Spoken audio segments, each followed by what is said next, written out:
سلام عزیزان، حال شما خوبه؟ خوب هستی؟ همون سیاه کم در بازارچه لکنجا هستیم در خدمت شما. انجام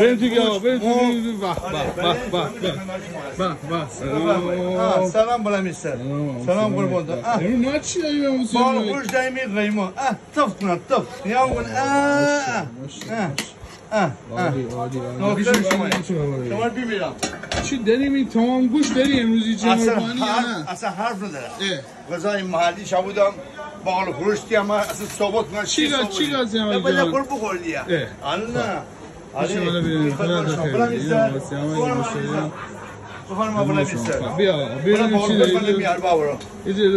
فروش برامون ببینیم چی داری.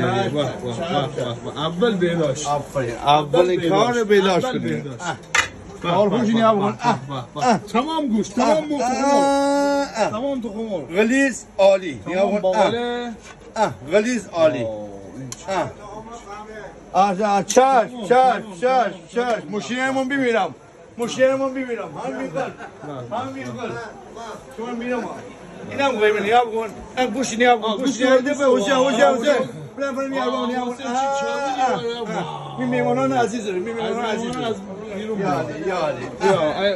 میگه تمام گوشت غلیظ عالی آب دارم نیا بکن تمام گوشت عالی و در آخر همین همشه اول لایک.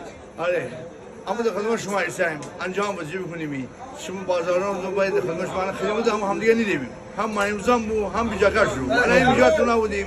اما در خدمت شما هستیم. قربون شما. بگو لایک بکنید ویدیو میلیونی بی همون غذا فاین همون. آره من لایک بکنید میلیونی بی بودم مردم همه فرار کنن. بچه‌مانان میبینم.